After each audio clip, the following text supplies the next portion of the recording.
It's midnight and you're tuning into Nightline with me, Nurin Razmin. The top stories. ASEAN Power Grid, the most significant achievement of the 46th summit, says Prime Minister. And ASEAN agrees to explore proposal on permanent special envoy post to address Myanmar crisis.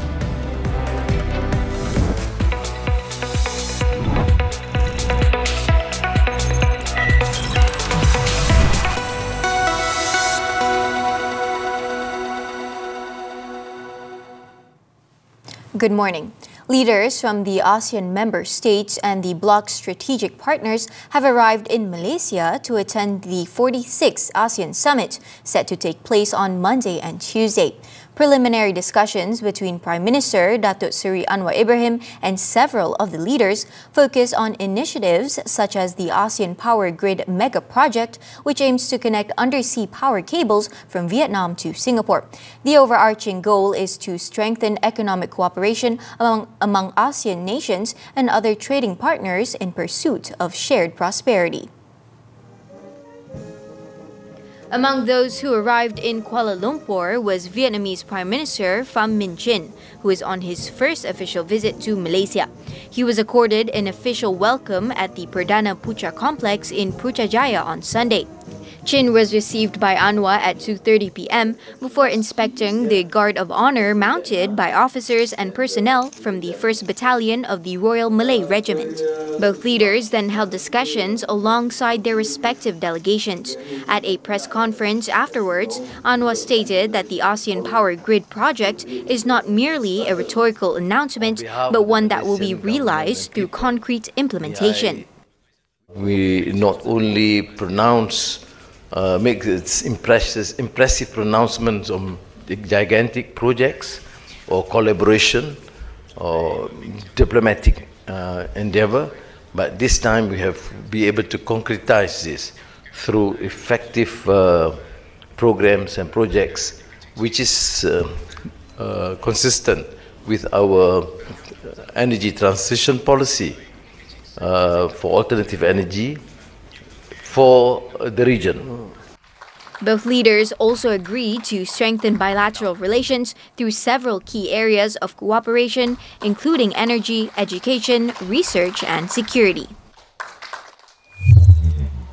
Earlier, in a meeting with his counterpart from Laos, Soneksai Sifodon, Anwar said both countries agreed that the development of the second phase of the ASEAN Power Grid project should be expedited. The project, which connects Laos, Cambodia, Thailand, Malaysia and Singapore, is part of the Regional Energy Integration Initiative. But as the first phase, it is Vietnam undersea cable to North Malaya.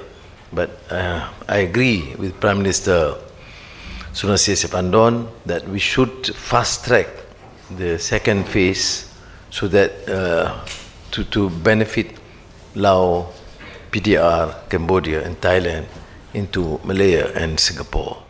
Malaysia and Laos also agreed to strengthen trade between the two countries through a memorandum of cooperation between Penang Port Sendirian Berhad and Thanalang Dry Port. Now, ASEAN foreign ministers are considering appointing a permanent special envoy to handle the protracted Myanmar crisis, replacing the current practice of annually rotating the role among member states. Foreign Minister Datuk Seri Mohamad Hassan said they had agreed to begin internal consultations on the proposal, which received broad support at the ASEAN foreign ministers meeting on Sunday. Speaking at a press conference after chairing the meeting, Mohamad stated that discussions are underway to select a candidate who may serve an initial 3-year term. He also emphasized that ASEAN does not intend to interfere in the internal affairs of its member states. However, the ongoing Myanmar crisis has spilled over into neighboring countries. Kita bukannya nak mencampuri hal ehwal dalaman mereka, tetapi dia dah menjadi sebagai isu ASEAN. Jadi itu sebabnya sebagai negara dalam ASEAN kita bersetuju untuk kita pastikan isu Myanmar ini ditangani sebaik mungkin bersama-sama sebagai melalui ASEAN Mechanism. The minister also explained that the proposal to appoint a permanent special envoy was made to enhance collective efforts to resolve the Myanmar crisis and to enable better engagement with the country's key stakeholders. This, as the current practice of rotating the role annually has hindered progress in addressing the conflict, as each new envoy has to start from scratch. Earlier, Mohamad delivered a firm message on the Myanmar conflict during the opening of the ASEAN Foreign Ministers meeting. He stressed that ASEAN has demonstrated its commitment to resolving the protracted crisis, which has persisted for over 4 years. He also called on all parties in Myanmar to immediately halt hostilities and continue the ceasefire for the sake of the country's people. ASEAN took swift and immediate action following the tragic earthquake that struck parts of Myanmar and Thailand. Our quick response is a reflection of a spirit of compassion, solidarity and humanity that inspired the founding of ASEAN itself. Mohamad added that ASEAN cannot remain silent over the conflict and must raise its voice to defend the rights of the oppressed. The foreign minister also emphasized that crises and disasters know no borders, thus requiring collective determination and regional unity to confront them. The regional bloc also urged Myanmar's State Administration Council to fully comply with the 5-point consensus 5PC adopted by ASEAN in April 2021. In a separate development, Malaysia has proposed that Timor-Leste be admitted as ASEAN's 11th full member state this year, even though the country is still in the process of meeting the legal requirements for accession to the regional bloc. Timor-Leste have no issue also, as I mentioned just now, that Timor-Leste have to work doubly hard for them to fulfill all the legal requirements, because much that we want to help them, but they have to help themselves also.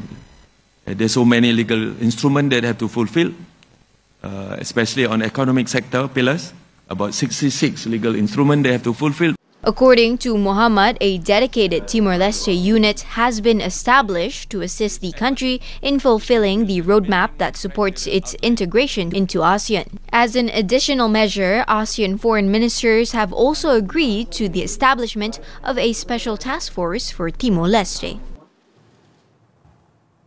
Meanwhile, ASEAN economic ministers finalized negotiations on 2 key agreements aimed at advancing economic integration and strengthening supply chains. These include the upgraded ASEAN-China Free Trade Area, ACFTA 3.0, and ASEAN Trade in Goods Agreement, ATIGA.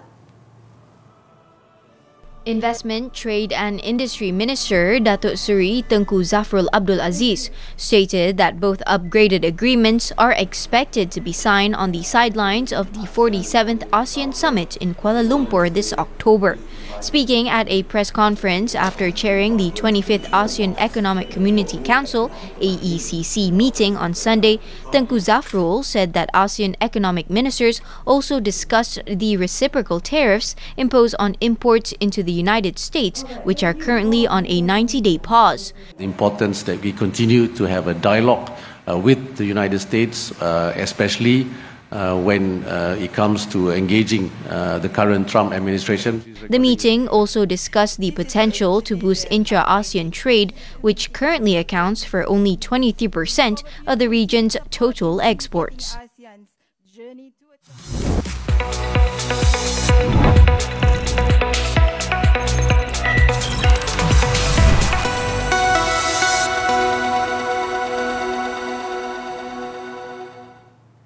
In other news, a total of 738,000 ringgit in financial aid was presented to the families and victims of the tragic accident that claimed the lives of 9 Federal Reserve Unit FRU officers in Teluk Intan, Perak on May 13th. Inspector General of Police Tan Sri Razaruddin Hussein said the aid was contributed by associations affiliated with the Royal Malaysia Police PDRM, as well as various companies and public organizations. Keluarga atau waris setiap mangsa yang meninggal dunia menerima wang tunai dianggarkan berjumlah lebih kurang 46,000 manakala bagi mangsa-mangsa yang cedera, mereka akan menerima wang tunai dianggarkan berjumlah lebih kurang 11,000. The donations were presented to the recipients at the Perak State Contingent Police Headquarters on Sunday. The next of kin of the deceased personnel also each receive a 25,000 ringgit contribution from the National Heroes and Defence Trust Fund on May 23rd. In the 8:50 a.m. incident, 18 FRU personnel from Unit 5, based in Sungai Senam, was returning from an assignment in Teluk Intan when the truck they were travelling in collided with a gravel-laden lorry. The crash killed 9 personnel and injured 9 others. Weddings in Malaysia are becoming more personal as couples design celebrations that truly represent who they are. In response, businesses are offering flexible, personalized services from unique venues to thoughtfully tailored details to bring each couple's vision to life. Nightline's Muhammad Nadir Asfar has the story. Wedding businesses have evolved significantly over the years. While many once specialized in just one aspect of the celebration, today's providers offer all-in-one services, ranging from gown rentals and makeup to photography and more. With this evolution, a new challenge has emerged for businesses managing customer expectations. For many providers, the difficulty lies not in delivering the service itself, but in meeting the increasingly diverse expectations of modern couples, all while working within their budgets. It's more like what they really need. So they will come to us because we offer all-in-one service like photography, makeup, gowns, even like gown rental for the bridesmaid. So they'll come to us, they'll let us know what they want. We personalize the package for them. I wouldn't say high or low. It's like what they can afford. Okey, kos tu jadi mahal. Biasanya diorang terlalu memilih lah diorang punya design, diorang punya menu. Lepas tu venue diorang nak tempat yang grand. So memang kena ada spend duit yang lebih sikit lah untuk hari bahagia diorang tu. Providers have also noted that couples are willing to spend more to make the most of their wedding day. Okay, one is, are they spending more? Yes, they are taking out more money to spend. But number two is, but they are getting extra more value. Like last time, you don't see international wedding gown in Malaysia. So they are spending 3,000 on a dress that is with a low quality fabric.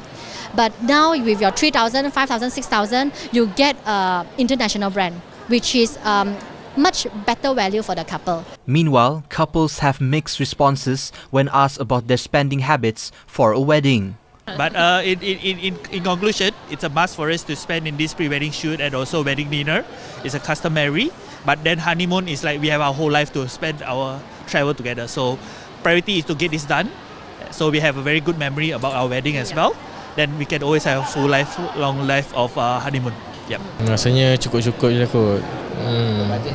Ikut bajet. Sebab kena fikir ke depan lah. Belanja lepas kahwin lah. Nak cari rumah sewa, limun, lepas tu makan lagi lepas tu pembelanjaan lah. As expectations rise and trends evolve, businesses and couples alike are navigating how to create memorable weddings while staying financially grounded. While love may be priceless, weddings are anything but. Fortunately, Malaysians are getting clever with their spending, prioritizing what matters most without breaking their bank. Muhammad Nadir Asfar, TV3.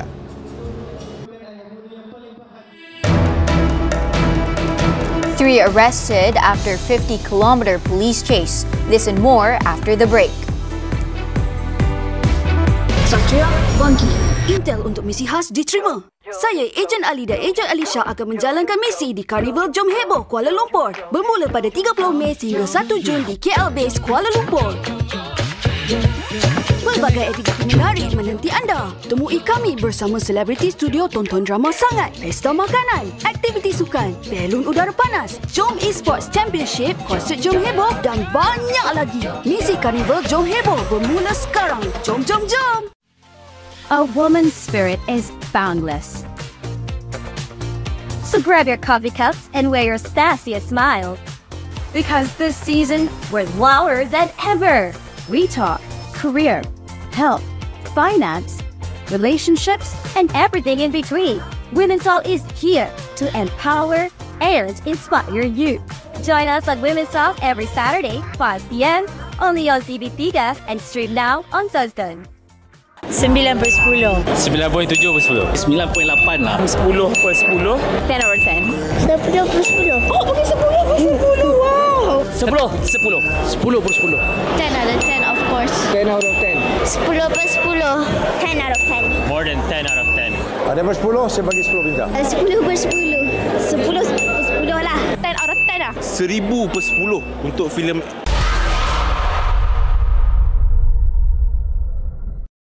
Ada idea drama yang boleh viral atau nak jadi pelakon di TV3? Pitch story korang selama 10 minit berserta slide presentation ke TV3. Atau sertai pencarian pelakon drama sangat pada 14 Jun di Universiti Malaya dan Dallas University 21 Jun. Berumur 18 hingga 25 tahun. Tak kisah nak genre romantik, komedi, cinta atau isu semasa pun boleh. Menang hadiah terkumpul RM9,000 jika idea korang diterbitkan oleh Media Prima. Atau boleh berlakon sekali dalam karya drama sangat. Welcome back. 3 individuals, a man with 23 prior records for criminal and drug-related offences, as well as 2 women, were arrested after a police chase ended in a crash near Kajang Selangor early on Saturday morning. Several video clips of the incident also went viral on social media.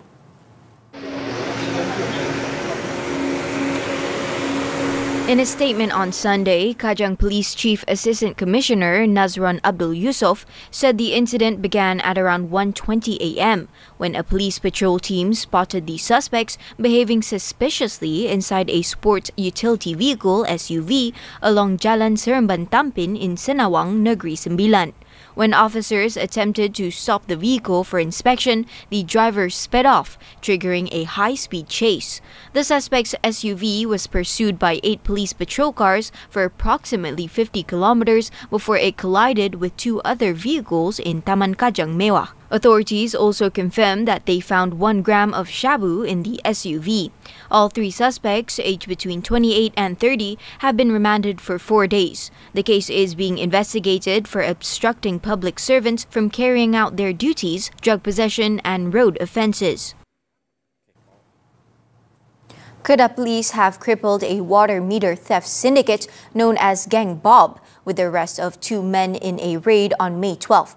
The suspects, aged between 30 and 34, are believed to have been active in the Kuala Muda area over the past 6 months.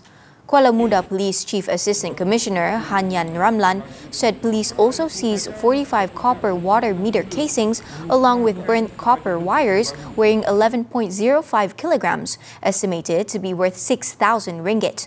The thefts typically occurred in the early hours of the morning at residential areas. The suspects also tested positive for methamphetamine and had prior records related to drug offences and other crimes. Police also arrested a scrap metal dealer who allegedly purchased the stolen items in a separate raid. The case is being investigated under the Penal Code for theft.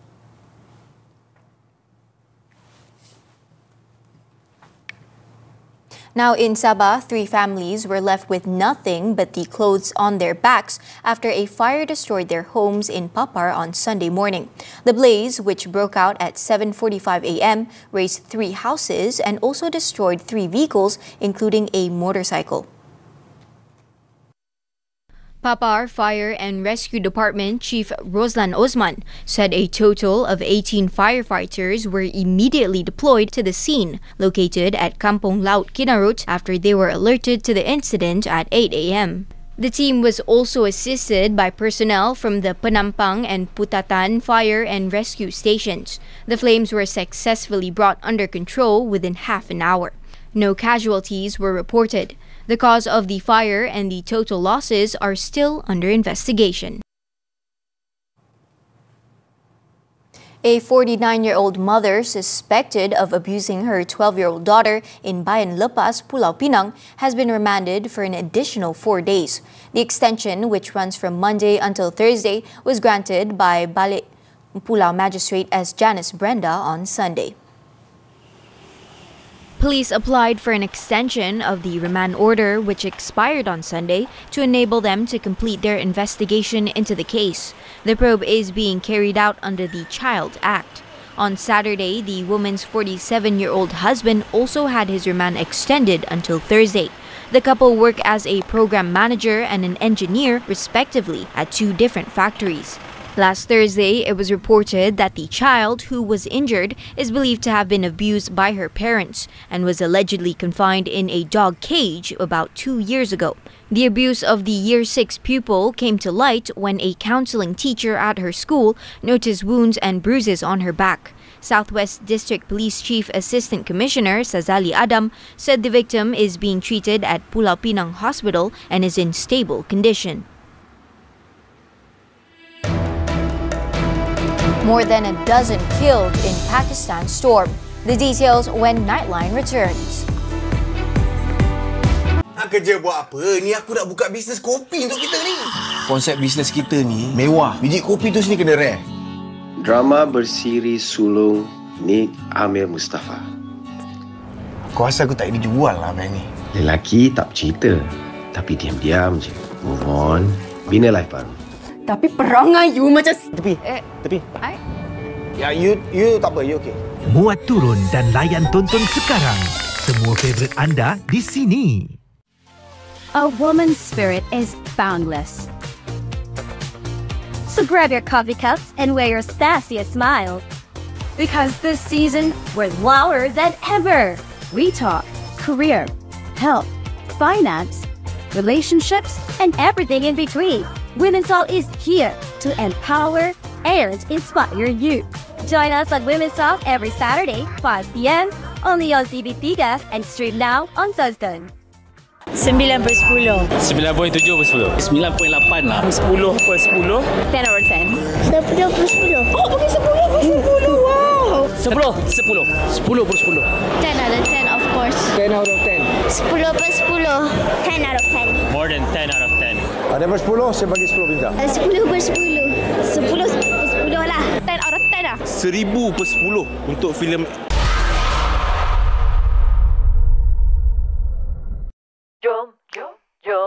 Dah sedia untuk Carnival Jom Heboh Kuala Lumpur?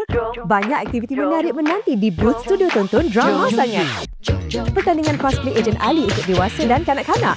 Maskot Ejen Ali dan Ejen Alicia pun ada.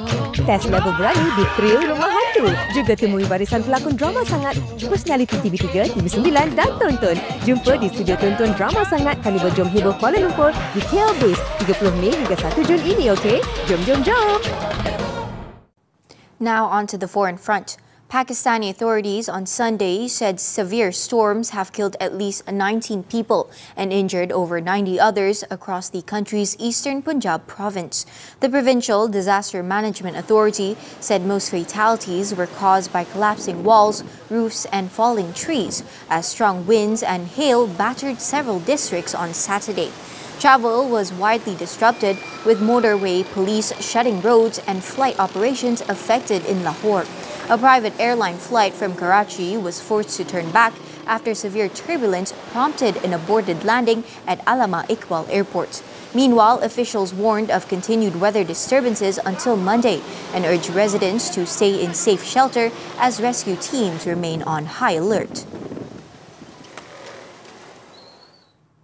In other news, the UAE has shattered its May temperature record for the second straight day, with a sweltering 51.6 degrees Celsius recorded just 0.4 degrees shy of the country's all-time high. The National Center of Meteorology confirmed the reading on Saturday as parts of the country endured an early and intense heat wave. In Dubai, where temperatures hit mid-40s, residents complained of air conditioners struggling, while streets saw a surge in water and juice sales. Meanwhile, scientists warn that extreme heat events like this are a growing sign of climate change, with the Middle East warming nearly twice as fast as the global average.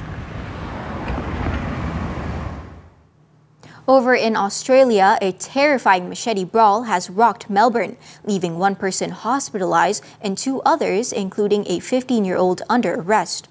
The violent clash between rival groups broke out at a shopping center on Sunday, involving around 10 individuals. The incident prompted a full lockdown as panicked shoppers took cover inside stores. Police confirmed one machete was recovered at the scene, but no firearms were involved. Footage online shows a man brandishing a large blade, lunging at others, while police detained several suspects. Meanwhile, the center remains closed as investigations continue, with police still trying to identify those involved.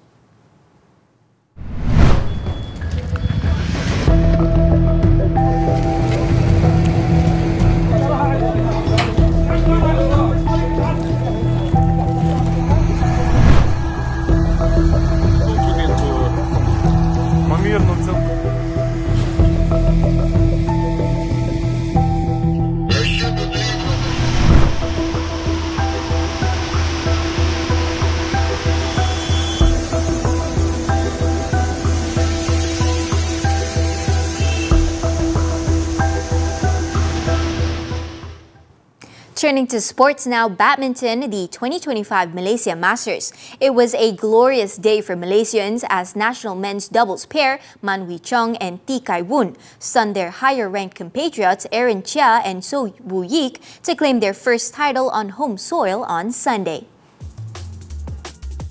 The match at the Axiata Arena saw the fifth-seeded duo recover from a second-set setback to clinch a 21-12, 15-21, 21-16 victory over world number 3 pair Aaron and Woo Yik in an intense 50-minute battle.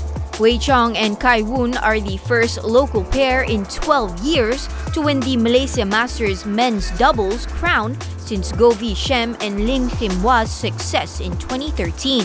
It was also the duo's 5th World Tour title of their career and the second Super 500 triumph after winning the Indonesia Masters in January. In other final action, world number 4 Li Shifeng made history by becoming the first Chinese shuttler to win the men's single title, cruising past India's former world number 1 K. Srikanth with a dominant 21-11, 21-9 victory in just 36 minutes. Earlier, China's Wang Zhiyi continued her fine record on Malaysian soil after successfully defending her women's single crown. The world number 2 edged compatriot Han Yu 13-21, 21-13, 21-18 to claim her first title this year. World number 1 women's doubles pair Lui Shengshu and Tan Ning from China got their revenge over compatriots Jia Yifan and Jiang Shuxian in the final after claiming a 21-17, 21-18 victory. In the mixed doubles category, world number 2 duo Feng Yangji and Huang Dongping battled through a tough contest to claim a hard-fought 21-17, 14-21, 21-16 victory over compatriots Zhang Zhengbang and Wei Yaxin. On to football, the Major League Soccer. Telesco Segovia's first goal in over 2 months helped Inter Miami salvage a 3-3 draw against host Philadelphia Union on Saturday. Quinn Sullivan fired Philadelphia ahead in the 7th minute with a powerful strike before Ty Baribo doubled their lead with an instinctive finish just before halftime. The visitors pulled one back on the hour mark when Tadeo Allende scored with a precise header from a well-placed cross by Noah Allen. Philadelphia, however, restored their 2-goal advantage when Baribo fired a shot into the bottom left corner in the 73rd minute, making it 3-1.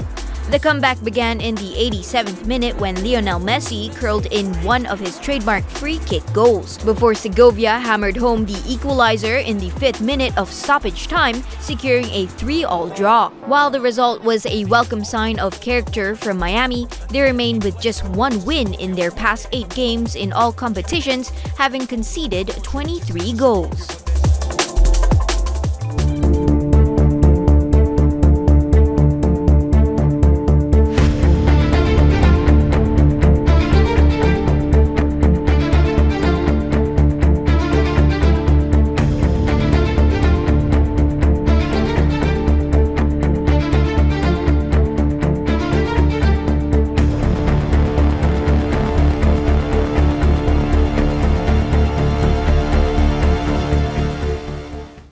And that wraps up Nightline this time around. Before we go, let's take a look at a former Cuban water polo player, Joan Lafont, who set a world record by balancing a football on his head in a pool for 31 minutes. With that, I'm Nurin Razman. Thank you for watching and stay safe.